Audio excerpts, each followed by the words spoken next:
Assalamualaikum warahmatullahi wabarakatuh. Waalaikumsalam. Alhamdulillah wassalatu wassalamu ala Rasulillah. Asyhadu an la ilaha illallah wa asyhadu anna Muhammadan abduhu wa rasuluh, amma ba'du. Bapak-bapak, ustadz, ustadzah, dan juga ibu-ibu rahimakumullah. Wabil khusus Pak Camat atau yang mewakili hadir dari Kecamatan Kalasan, dan juga para tokoh-tokoh masyarakat, dan tidak ketinggalan juga ini dari kawan saya Pak Mujiono yang sudah lama melintang ya toh, menjadi ketua Batko Sleman ini ya, luar biasa. Dan juga kawan saya dari ketua rayon Kecamatan Kalasan ini juga ya, alhamdulillah bisa hadir. Dan juga yang sering membisiki saya ini Mbak Imas. Mana Mbak Imas? Oh, yang tampil tadi ya kan. Ini sering membisiki saya dan termasuk yang mengundang saya hadir di sini. Ini yang WA dia. Dan saya paling takut sama dia kalau nggak datang. Begitu ya. Ya. Dan saya telah tanya tadi pada rayon Kalasan ini berapa jumlah unit di Kecamatan Kalasan ini, jumlah unit TKA-TPA-nya. Dia menyebut angkanya itu ada 118 unit. Luar biasa banyaknya ya. Jumlah ustadznya berapa? Oh, saya tanya begitu, agak bingung dia, berapa ya Pak begitu. Terus saya hitung-hitung, kalau kali 5 rata-rata satu unit 5 itu berarti sudah ada 590 ustadz, kan begitu. Jumlah santrinya berapa? Oh, tambah bingung dia, makanya saya nggak jadi tanya itu. Banyak sekali begitu ya kan.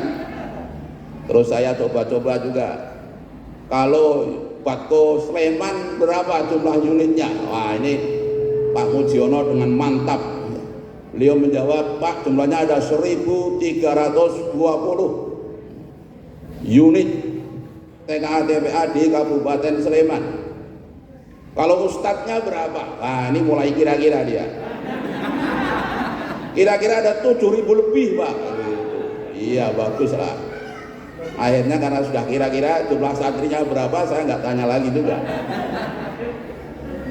Terus dalam hati saya betapa besar sumbangan para ustadz-ustadzah untuk pemerintah di Kalasan maupun di Kabupaten Sleman. Saya hitung-hitung tadi, kalau misalnya per ustadz honornya 1 juta misalnya kok ini ya kan, kalau per ustadz honornya 1 juta itu belum sampai UMR loh itu ya kan. 1 juta berarti di Kalasan ini para ustadz-ustadzah mestinya Pak Camat, oh ini Pak Camat nih, nanti disampaikan kepada Pak Camat. Pak Camat harus menyediakan dana 590 kali 1 juta. Ada 590 juta per bulan. Kalau per tahun menjadi 6 miliar. Begitu, ya kan? Nah, ini karena Pak Camat tidak menyediakan dana sebanyak itu, maka berarti ustadz-ustadzah ini nyumbang Pak Camat 6 miliar setiap tahun. Begitu, ya kan? Nggak main-main kita sumbangannya itu. Ini baru yang Kalasan. Kalau yang Kabupaten Sleman jumlahnya sudah saya hitung-hitung tadi. Nanti kalau keliru agak repot. 7.000 ustadz kali 1 juta itu berarti ada 7 miliar per bulan. Iya, per bulan. Kalau dikalikan 1 tahun, katakanlah 1 tahun itu hanya 10 bulan gitu aja biar gampang. Itu berarti sudah ada 7 triliun. Betul nggak Pak Mujiono? Kalau salah Pak Mujiono itu. Ya paling tidak 70 miliar, ya kan? Per tahun. Bayangkan ini, ya. Sehingga insya Allah Pak Mujiono itu surganya semakin dekat. Berarti semakin cepat juga. Ya kan? Dan juga para ini pimpinan-pimpinan rayon Kalasan ini juga insya Allah lah mudah untuk masuk surga. Walaupun sholatnya nggak pernah, zakatnya nggak pernah dikerjakan, orang duit, ya kan? Haji apa meneh, gitu. Tapi insya Allah surganya lebih dekat. Para ustadz-ustadzah ini, ya, besok misalnya di pengadilan Allah itu divonis harus masuk neraka, misalnya. Itu para santri-santri itu di depan pintu surga demo begitu. Wahai Allah, saya sedang mau masuk surga tapi saya menunggu ustadz-ustadzah saya. Mana ini? Belum datang-datang. Oh, ustadz-ustadzahmu itu ada di neraka. Saya nggak mau masuk surga sebelum ustadz-ustadzah saya masuk surga lebih dulu. Oh, begitu. Demo besok di sana. Terus Allah bilang, itu ustadz-ustadzmu itu kalau sholat nggak pernah khusyuk itu, biarin pokoknya gitu. Saya tidak akan mau masuk surga sebelum ustadz-ustadzah saya masuk surga. Karena saya masuk surga ini kan karena dididik, diajari oleh para ustadz dan ustadzah saya. Wah, begitu nanti ustadz, ustadzah datang, sudah mau masuk surga, nggak mau juga. Bersama-sama tuh nggak mau semua, mogok di pintu surga. Ngapain kamu masuk surga sana? Gitu, dijawab, ketua-ketua rayon, pengurus-pengurus rayon saya mana? Ya kan? Pengurus-pengurus rayon mana? Akhirnya pengurus rayon dicari, ditentaskan dari neraka, sudah siap untuk masuk di pintu surga. Nggak mau masuk lagi. Masih mambek juga. Ngama ini? Mana Pak? Mana Allah? Ketua Bato saya, Ketua Bato Kabupaten Sleman saya mana? Ya, akhirnya berjubel di depan pintu surga, nggak mau masuk juga.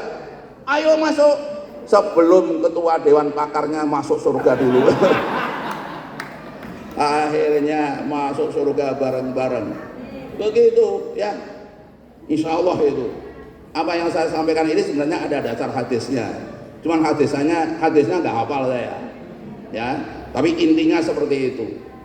Orang yang hafal Quran, anak-anak yang hafal Al-Quran itu menurut hadis Nabi nanti akan diberi apa ini? Mahkota, ya kan? Mahkota yang oleh anak itu akan diberikan mahkota kepada para orang tuanya. Begitu. Ya, ini orang tua, ini apalagi ketua rayon, ketua batko yang menjadi bapak untuk anak-anak itu secara kependidikannya.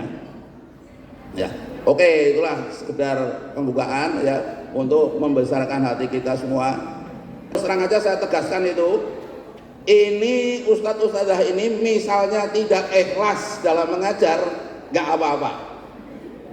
Kalau ustadz-ustadzah kan umumnya, kalau untuk kiai-kiai itu ngomongnya amal itu yang penting ikhlas, ora ketang sidik. Kalau saya enggak, yang penting amal dulu, ikhlasnya menyusul. Begitu.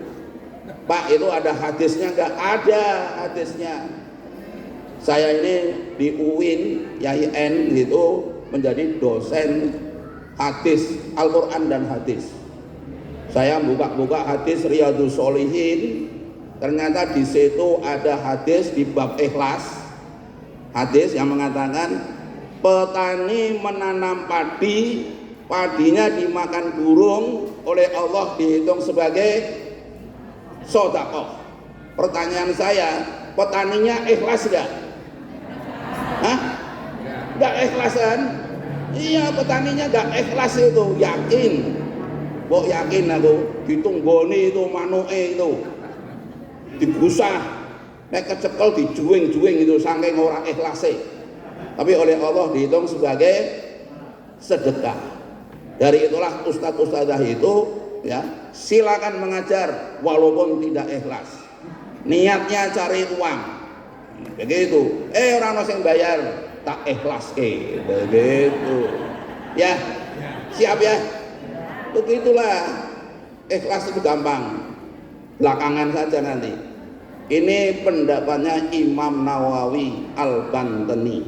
Oh, gak main-main, bukan pendapatnya saya itu, yang mengatakan bahwa ikhlas itu bisa menyusul. Ya, tadi pagi itu untung pas azan sepak bolanya selesai, Real Madrid lawan Liverpool, untung itu, sehingga saya ke masjid itu dengan penuh keikhlasan.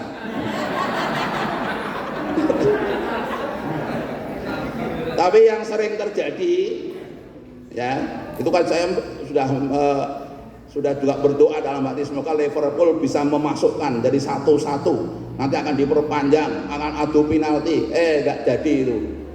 Biasanya terjadi juga, akhirnya sudah diperpanjang, komat masjidnya. Saya berangkat ke masjid dengan hati yang terpaksa. Begitu saya takbir Allahu Akbar itu, saya hadirkan Allah, Allah, Allah, sulit. Yang muncul adalah Benzema, Muhammad Salah, begitu. Nah ternyata ya, orang yang sholatnya tidak khusyuk seperti saya itu pahalanya lebih besar dibanding yang khusyuk itu yang tidak suka sepak bola. Begitu. Iya, saya nggak suka sepak bola jadi khusyuk. Saya seneng dengan sepak bola jadi nggak khusyuk.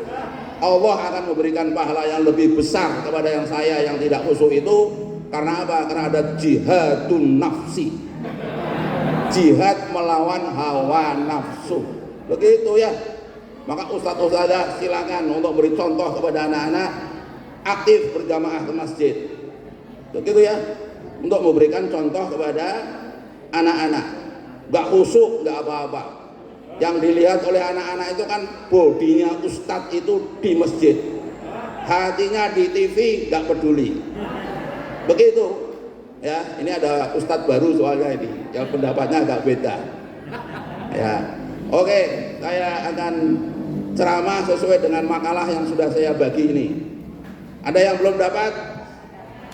Mana yang belum dapat ngacung? Caranya nanti pinjam milik temannya, difotokopi. Ya, atau ini nanti satu ini untuk hadiah yang dapat. Saya sudah berusaha mencukupi. Ya, ini Pak Mujiono mau pamit. Tadi saya sudah ngomong nanti sebentar lagi. Nah, silakan Pak kalau mau pamit. Ya. Pak Mujiono ini banyak acara dia. Ya. Judulnya 7 indikator keberhasilan Ramadan. Ini akan saya sampaikan dalam waktu 30 menit. Insya Allah ya. Pokoknya saya kesel oleh ngadeg ini. Walaupun sudah ada kursi ini, tapi saya agak malu kalau dikatakan sebagai orang tua.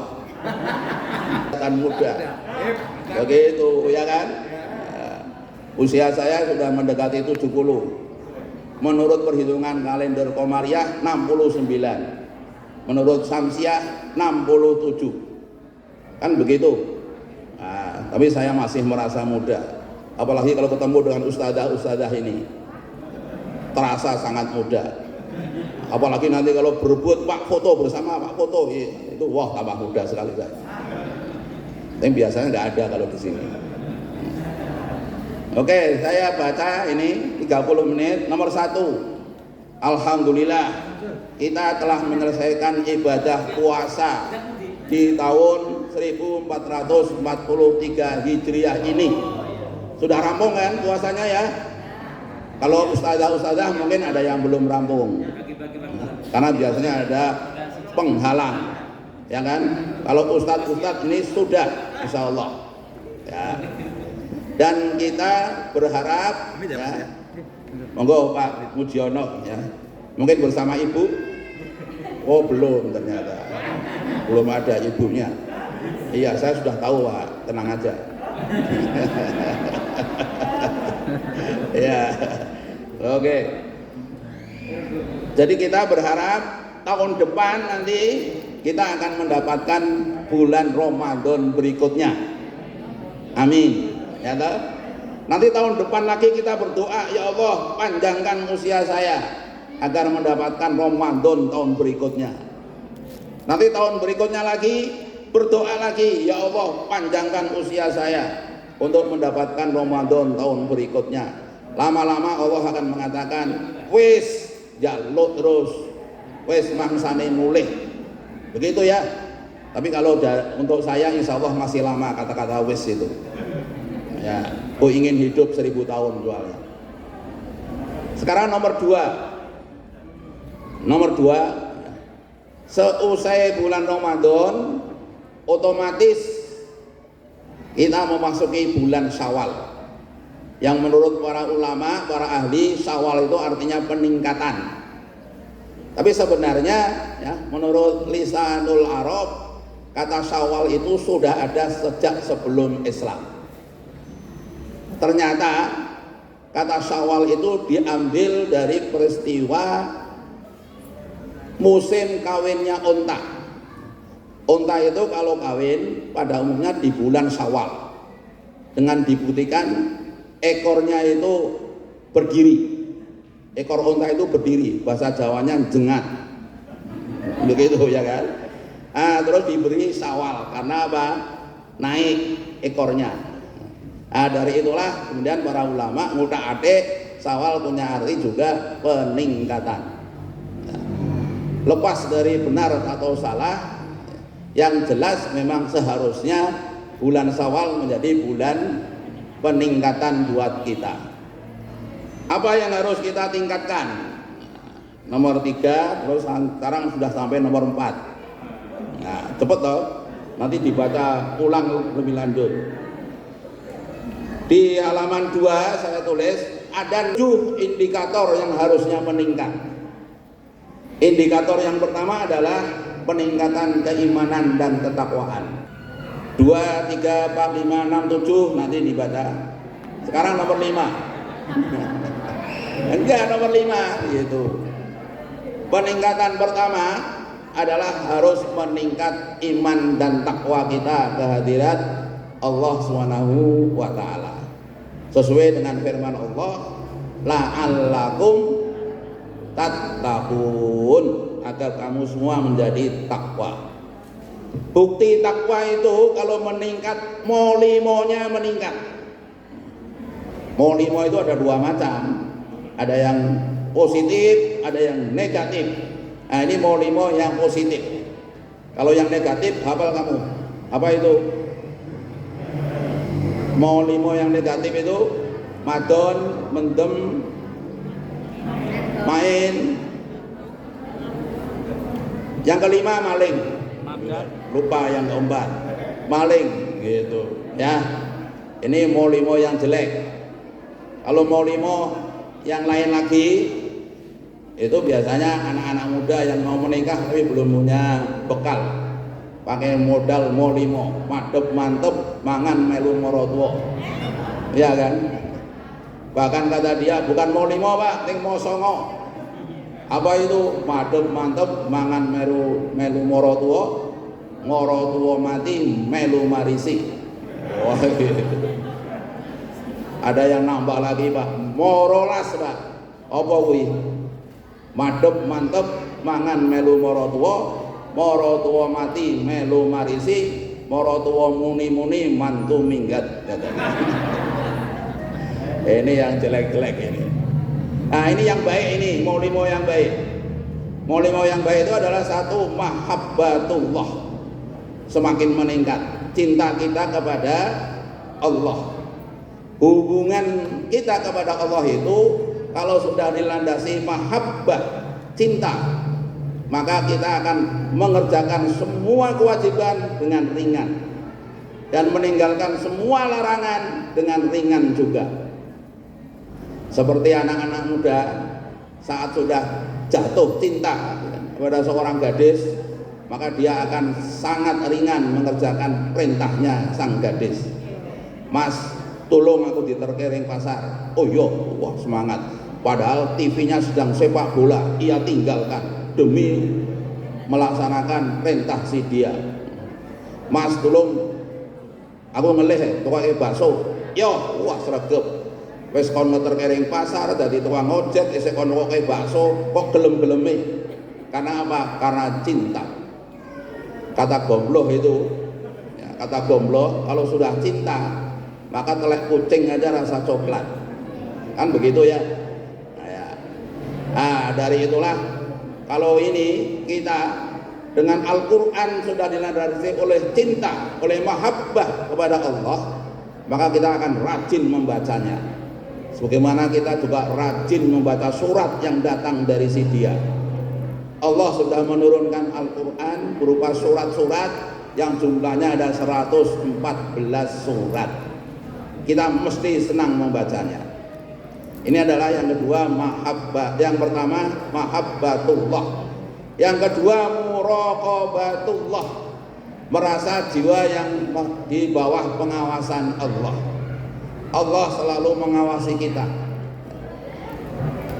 Kita sudah digembleng selama sebulan, kita berada di kamar, dikunci rapat, di situ tersedia tongseng plus tengkleng plus sate, lapar kita, tapi kita tidak mau makan sebelum datang waktu maghrib.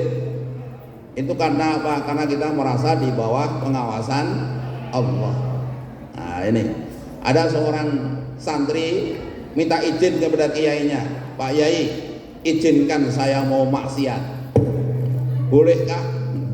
Kiainya jawabnya, oh boleh, kamu mau maksiat silakan, mau zina, mau nyolong, mau apa silakan, mau jungkir balik silakan, asal satu, syaratnya satu saja.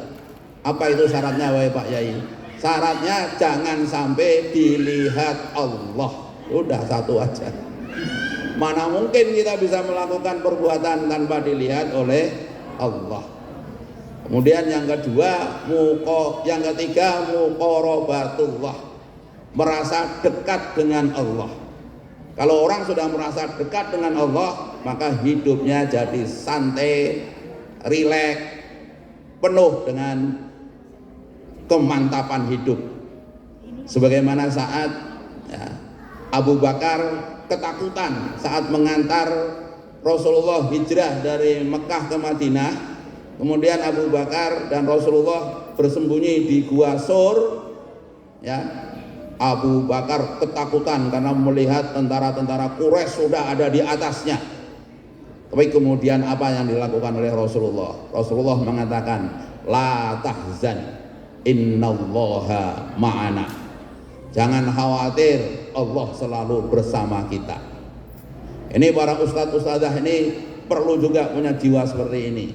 Kadang-kadang kita berpikir, saya ngajar terus menjadi ustadz-ustadzah ini gak dapat honor, ya. Dapat honor pun pakai uang yen, gitu ya, yen ono maksudnya.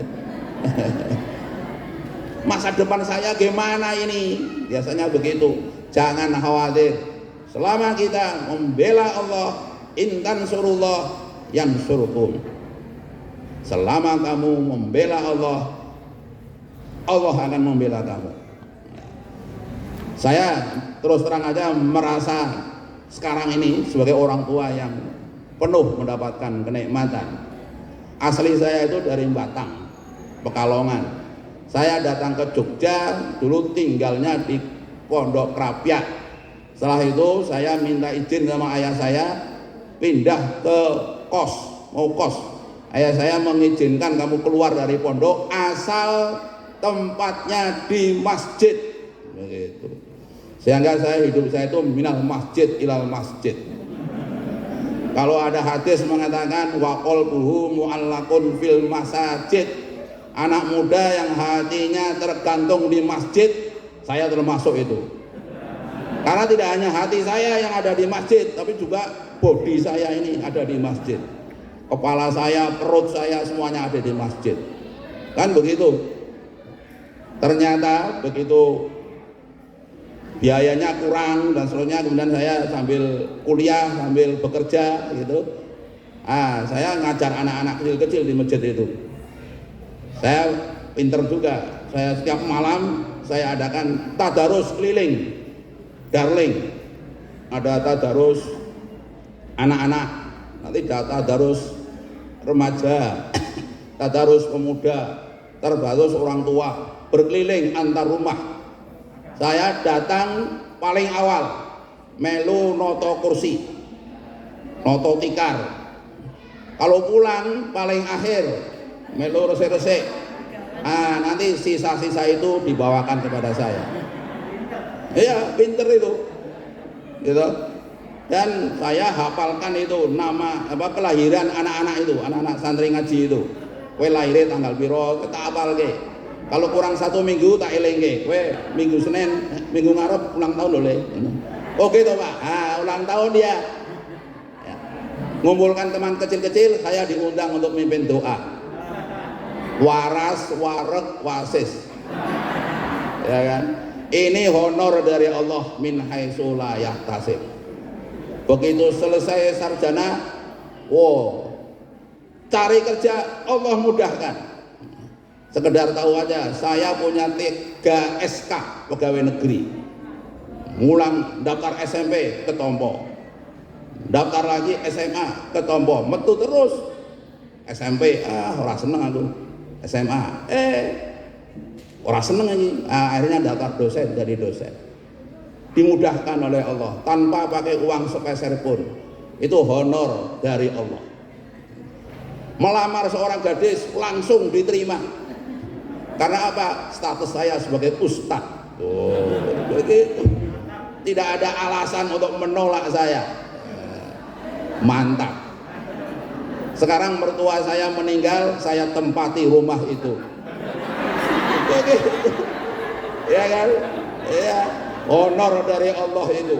Coba kalau saya harus punya istri, harus memelihara sejak kecil, gede, berapa biaya yang harus saya keluarkan. Ini sudah dikasih istri, itu kasih rumah lagi. Ya. Begitu. Sekarang punya anak, ini anak saya Mbak Rob ini. Itu, anaknya 4, laki-laki semua. Alhamdulillah, menantu saya putri semua. Mereka kalau sedang berkumpul berebut, Pak ingin ngunjuk nopo. Si Cici ngomong, Pak kepingin damel skoten. Cici pokoknya berebut. Saya tinggal santai aja. Ya, ada yang mau mejeti tapi saya nggak mau. Masa dibejeti menantunya? Rasanya melayang-layang nanti. Itulah ya tadi muqarabatullah, kemudian ma'rifatullah. Ma'rifatullah itu jiwa yang senantiasa melihat Allah dengan mata hatinya. Ini kata Imam Al-Ghazali adalah merupakan puncak seorang hamba kedekatannya dengan Allah, itu adalah kalau sudah sampai derajat ma'rifatullah. Dan yang terakhir adalah mardatullah. Jiwanya senantiasa mencari ridho Allah. Apapun yang ia kerjakan, landasannya adalah ini diridhoi Allah ataukah tidak. Ridho Allah itu. Inilah indikator yang pertama. Indikator yang kedua, nomor 6 di sini, halaman 3, adalah kita semakin rajin dalam sholat berjamaah kita di masjid atau di musola. Kita sudah digembleng Allah dengan sholat berjamaah selama sebulan. Ada seorang hukama mengatakan, kalau kamu semangat berjamaahnya itu hanya di bulan Ramadan, berarti kamu telah menjadikan Ramadan sebagai Tuhanmu. Kamu tidak menyembah Allah, tapi kamu telah menyembah Ramadan. Oh begitu. Artinya di luar Ramadan pun, Dzulhijjah, Dzulqa'dah ataupun dimanapun, di bulan hari manapun, Allah yang kita sembah sama, yaitu Allah yang ada di bulan Ramadan juga. Nah, ini perlu sekali. Ini saya tulis di sini juga bagaimana Pak mengenai wanita. Wanita ini sebaiknya berjamaah di masjid ataukah di musola ataukah di rumah. Memang ada hadis yang menghimbau supaya di rumah. Namun ada hadis juga ya yang mengatakan kepada para suami untuk mengizinkan istrinya berjamaah di masjid. Wanita tidak wajib berjamaah di masjid, tetapi kalau ia tidak repot, ya, ia tidak lagi banyak kesibukan harus menjaga anak dan seterusnya, tentu kalau dia minta izin ke masjid tentu diperbolehkan. Ya, ini perlu saya tegaskan di sini. Kadang-kadang ada orang yang, kenapa kamu nggak jamaah di masjid? Loh, nanti kalau ke masjid menimbulkan fitnah Pak, saya kan wanita. Tapi setelah itu dia malah pergi ke pasar. Di pasar banyak fitnah di sana. Di masjid pakai ruko begitu, malah takut. Ke pasar malah nggak takut. Ya ini jadi perhatian buat kita. Lalu yang ke-7, ya, nomor 7, indikator yang ketiga adalah semakin semangat kita dalam mempelajari dan mengajarkan Al-Quran. Ya, ini yang mendorong kita. Ya, harus semangat kita dalam mempelajari dan mengajarkan Al-Quran. Hadisnya jelas, khairukum man ta'allamal Quran wa 'allamahu. Sebaik-baik kamu adalah yang belajar dan mengajar Al-Quran.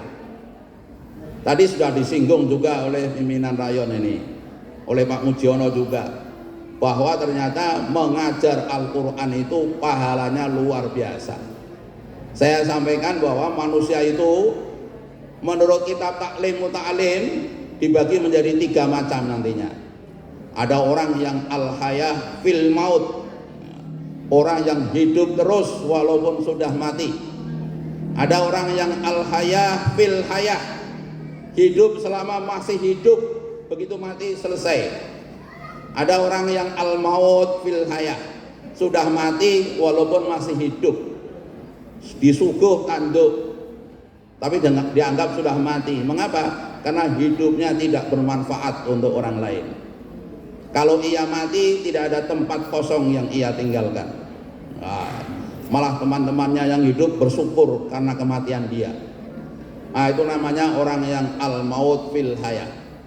Kita ingin menjadi golongan yang pertama, yang al-hayah fil maut, hidup terus walaupun sudah mati.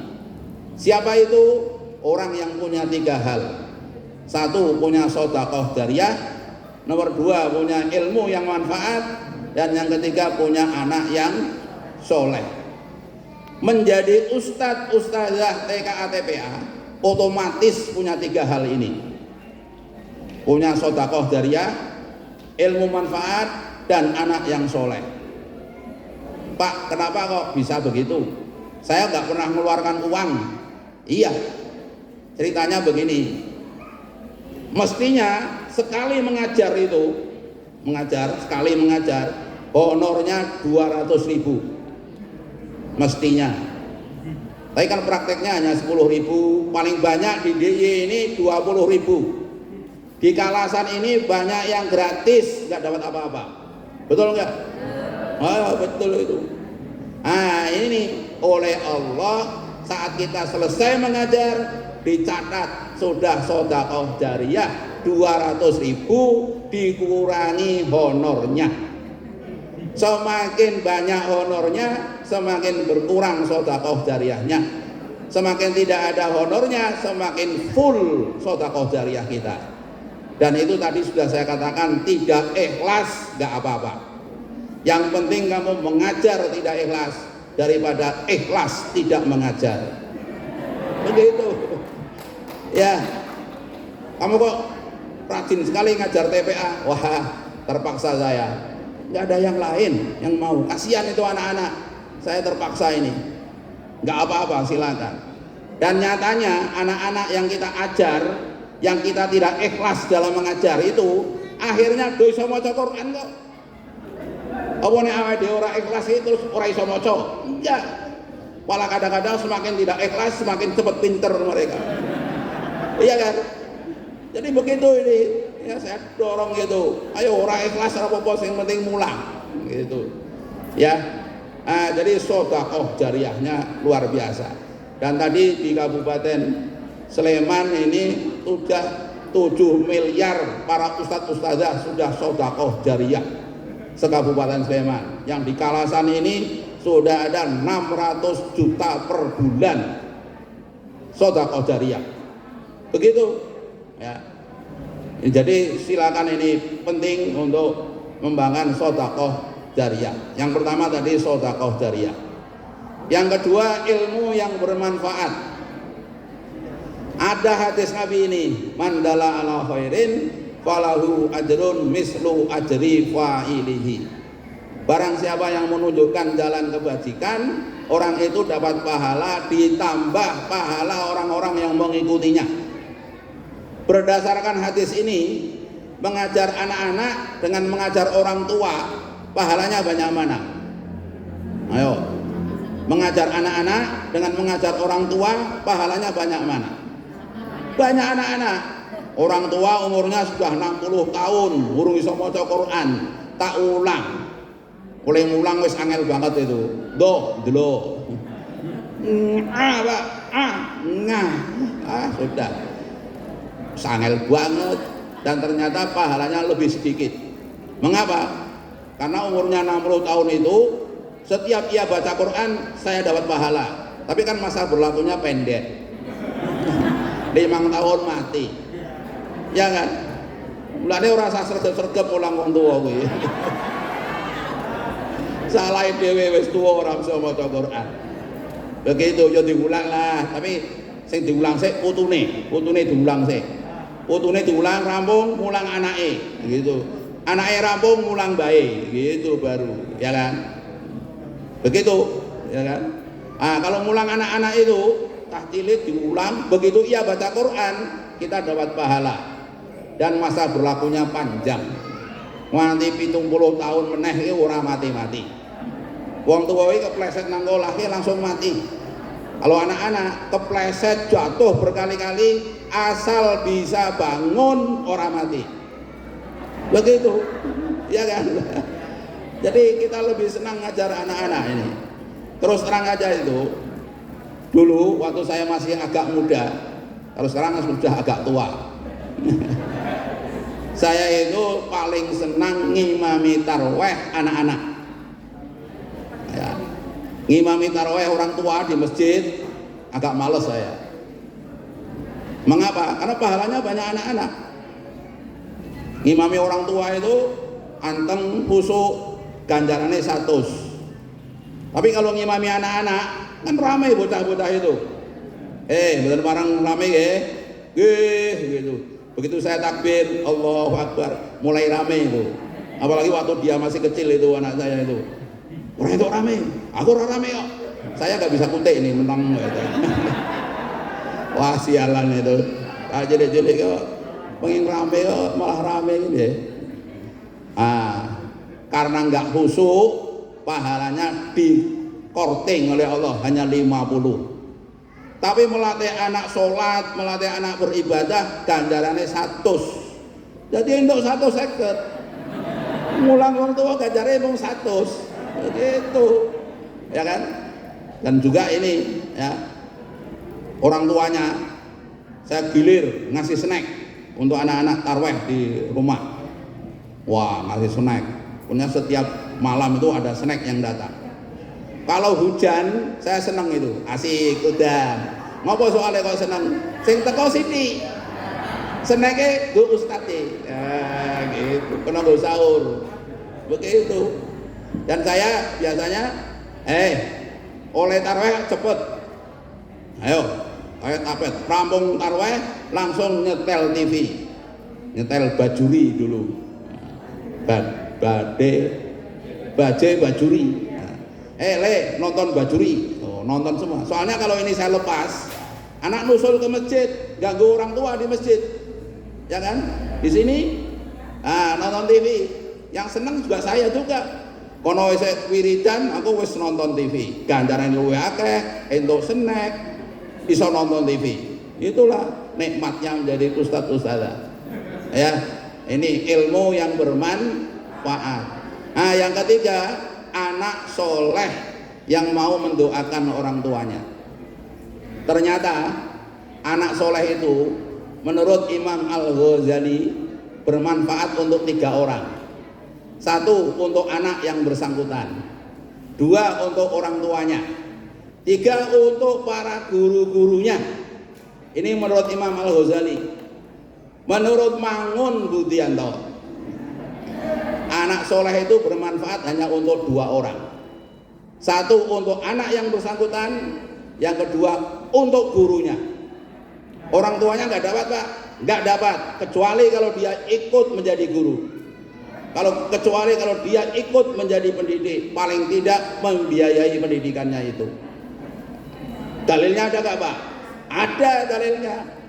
Pakai akal saya dalilnya, ya kan? Kan boleh. Dalil kan ada 2, dalil nakli dan yang kedua dalil akli. Akal saya main ini.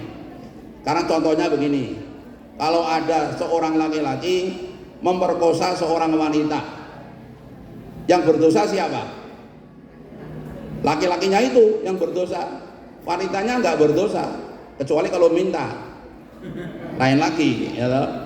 Setelah diperkosa, hamil, lahir anaknya suci atau berdosa anaknya? Suci. Lalu dididik baik-baik oleh ibunya menjadi anak soleh. Pertanyaannya, laki-laki yang memperkosa itu dapat pahala nggak? Ayo siapa yang berani jawab nih ibu-ibu? Kalau dapat, saya suruh orang memperkosa kamu biar dapat pahala. Biar kapok gitu. Ya, yang nggak dapat itu laki-laki yang memperkosa nggak dapat. Berarti pendapat saya betul apa salah? Ayo. Oh, betul. Aku kok. Begitu ya. Jadi anak soleh itu bermanfaat untuk 2 orang saja. Nah ini ya, sekarang saya mau tanya ini. Nah, ini yang baju merah ini yang di depan ini. Ayo. Jenengan santrinya berapa? 20. Santrinya 20. Ngajar sudah berapa tahun? Sudah 5 tahun mengajar. Ada 20 santri setiap tahun diantarkan oleh beliau menjadi soleh selama 5 tahun. Berarti kan 20 kali 5 ada 100. Ya toh? Sekarang dia sudah punya anak soleh 100. Dia nanti akan mengajar lagi selama 20 tahun yang akan datang. Setelah itu saya nggak tahu loh ya. Berarti ya kan akan punya anak soleh 20 kali 20 berarti ada 400 tambah yang sudah 100 akan punya anak soleh 500 ya. Sekarang sudah punya istri belum? Sudah. Anaknya berapa? 1 istri 1 anak. Kalau ingin punya 500 anak, berapa istri yang diperlukan? Kan begitu. Ternyata diperlukan 500 istri. Mana mungkin? Nggak bisa kita. Dari itulah sudah anak orang lain, tinggal kita ikut mendidik, membiayai, tidak, ya toh? Kita sudah punya bagian dari seorang pendidik yang banyak punya anak soleh. Inilah hikmahnya kita termasuk orang yang al-hayah fil maut, hidup terus walaupun sudah mati. Berarti siap kita ya untuk menjadi ustadz-ustadzah ini ya. Siap kita. Lebih-lebih ini pasca COVID-19 ya, 2 tahun TKTPA kita ini mati suri. Bukan mati suri lagi, mati tenan. Nah ini segera kita bangkit. Perlu saya sampaikan ya, ada pendapatnya Pak Fakhrul Razi, Menteri Agama yang sudah diberhentikan, diganti oleh Pak Yakut itu, ya kan? Apa kata dia? Sekarang ini jumlah umat Islam Indonesia yang tidak bisa baca Quran telah mencapai 65%. Ini ya, mengapa? Karena adanya COVID ini ternyata semua kegiatan pembelajaran nyaris berhenti. Jadi ada istilah itu lost generasi. Ada generasi yang hilang buat kita. Nah, dari itulah ini kita harus bangkit. Ya. Segera mengajar. Ora ikhlas ora apa-apa. Semboyannya begitu. Oke. Ya. Ini kemudian halaman 5, indikator kelima adalah tumbuhnya semangat menuntut ilmu. Iptek ya. Biasa ini ya, pokoknya semangat kita. Oke. Lalu yang nomor 10 halaman 5, indikator ke-6 adalah berkobarnya semangat juang di masing-masing kita. Kita yang semangat juang dalam mengajarkan Al-Quran. Ya, ini lahan kita. Ya, jihad kita untuk Indonesia ini adalah mempelajari, mengajarkan Al-Quran ini. Kemudian yang biar cepat ini ya. Halaman ini di halaman 7 itu ada ayat Al-Quran yang sangat saya tulis ya. Di halaman 7 kita baca bersama. Bismillahirrahmanirrahim. Ayo. Wal yakhshal ladzina taraku min khalfihim dzurriyyatan dhi'afa wal yakhshal ladzina, dan hendaklah takut kepada Allah orang-orang lau taraku, seandainya meninggalkan min khalfihim, di belakang mereka dzurriyyatan dhi'afa, anak-anak keturunan yang lemah. Ini berarti anak-anak kita, anak-anak tetangga kita, generasi penerus kita harus lebih kuat dari kita. Apa yang perlu kita siapkan? Ada 6 kekuatan. Quwwatul aqidah, kekuatan akidah. Yang kedua quwwatul ilmi, kekuatan ilmu. Yang ketiga quwwatul khuluqi, kekuatan akhlak. Yang ketiga quwwatul, enggak urut, enggak apa-apa. Yang ketiga quwwatul khuluqi. Yang keempat quwwatul iqtisadi, ya, ekonomi. Yang kelima quwwatul ijtimai, kekuatan persatuan dan kesatuan. Dan yang keenam adalah quwwatul jismi, kekuatan jasmani. Ini 6 kekuatan ini harus ada pada anak-anak kita, generasi penerus kita. Kita ini akan meninggal, maka sebelum meninggal kita siapkan ini 6 kekuatan ini. Ya, nah inilah yang bisa saya sampaikan ya. Nanti lengkapnya bisa dibaca lebih lanjut. Dari itu saya ingin mengajak sekali lagi, mari kita semangat dalam mempelajari dan mengajarkan Al-Quran. Saya mengajak kita semua berikrar dalam diri kita masing-masing. Kalau di sana ada 1000 ustadz, sayalah orang yang ke-1000. Kalau di sana ada 100 ustadz Al-Quran, sayalah orang yang ke-100. Kalau di sana ada 10 ustadz Al-Quran, sayalah orang yang ke-10. Dan kalau di sana ada 1 ustadz Al-Quran, itulah saya. Wassalamualaikum warahmatullahi wabarakatuh. Waalaikumsalam warahmatullahi wabarakatuh. Ya, saya diminta untuk mimpin doa. Ya begitu ya. Pak KUA nggak rawuh kata beliau. Ya. Namun sebelum doa saya ingin tanya juga. Ini mas-mas ini, mas-mas bapak-bapak yang akung ini. Siapa yang biasa menjadi khotib? Ada nggak yang jadi khotib? Ngacung. Yang jadi khotib ngacung. Oke, satu. Ya. Dilihat jadi khotib hanya satu. Dua. Ada lagi? Ya, oke, dua orang ini.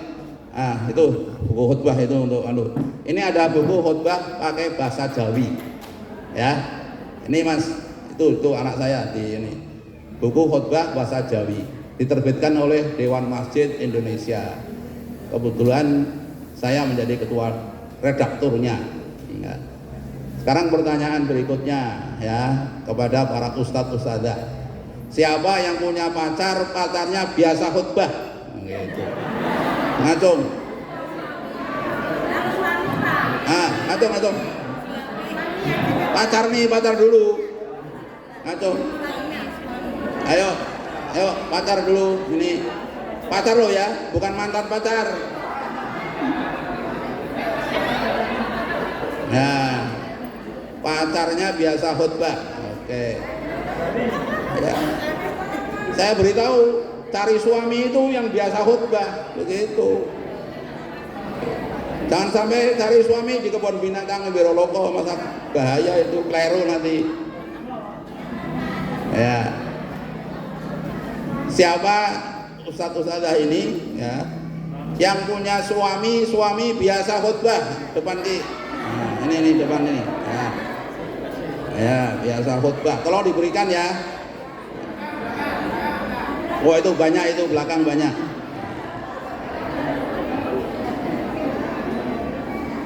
Ya.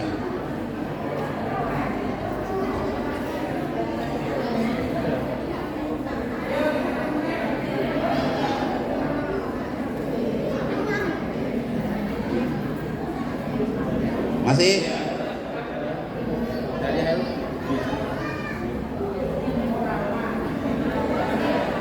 Oke, yang nggak uman nanti datang ke rumah saya ya, gratis. Ya. Oke, sudah habis. Ya. Lalu siapa yang belum mendapatkan makalah ini tadi? Yang belum dapat makalah? Ini Ki, yang depan itu Mas Ki. Ini ya. Oke. Ini depan ada yang belum dapat. Ya.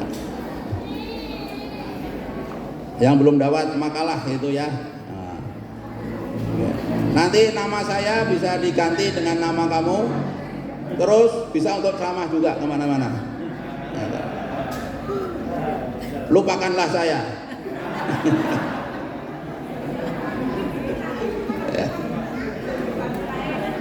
Ini depan ada kelihatannya, ada yang belum. Ya. Ini bisa untuk ceramah tahun depan juga, insya Allah.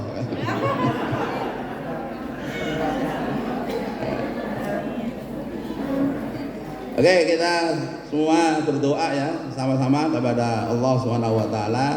Semoga Allah meringankan ya perjuangan kita ini ya, dan kita tetap tambah semangat dalam perjuangan, khususnya dalam menjadi ustadz-ustadzah taman kanak-kanak Al-Quran maupun taman pendidikan Al-Quran. Allah selalu memberikan taufik dan hidayahnya kepada kita. Kita awali doa kita dengan bersama-sama membaca Ummul Kitab Al-Fatihah. A'udzu billahi minasyaitonir rajim. Bismillahirrahmanirrahim. Alhamdulillahirabbil alamin. Arrahmanir rahim. Maliki yaumiddin. Iyyaka na'budu wa iyyaka nasta'in. Ihdinas siratal mustaqim. Siratal ladzina an'amta 'alaihim ghairil maghdubi 'alaihim waladdallin. A'udzu billahi minasyaitonir rajim. Bismillahirrahmanirrahim. Alhamdulillahirabbil alamin. Hamdan na'imin, hamdash syakirin, hamdan yuwafi ni'amahu wa yukafi'u mazidah. Ya Rabbana lakal hamdu kama yanbaghi li jalali wajhikal karim wa 'azimi sultanik. Allahumma shalli wa sallim ala asnati makhluqatika سيدنا ومولانا وحبيبنا وشفينا وقرة أعيننا محمد وعلى آله وأصحابه أجمعين. اللهم أرنا الحق حقا وارزقنا اتباعه وأرنا الباطل باطلا وارزقنا اجتنابه. اللهم إنا نسألك سلامة في الدين وعافية في الجسد ومغفرة بعد الموت وتوبة قبل الموت ورحمة عند الموت وزيادة في العلم وبركة في الرزق. اللهم هون علينا في سكرة الموت والنجاة من النار والعفو عند الحساب. اللهم لا تزغ قلوبنا بعد إذ هديتنا وهب لنا من لدنك رحمة إنك أنت الوهاب. ربنا هب لنا من أزواجنا وذرياتنا قرة أعين واجعلنا للمتقين إماما واجعلنا للمتقين إماما واجعلنا للمتقين إماما. ربنا آتنا في الدنيا حسنة وفي الآخرة حسنة وقنا عذاب النار. سبحانك رب العزة عما يصفون وسلام على المرسلين walhamdulillahi rabbil alamin. Assalamualaikum warahmatullahi wabarakatuh.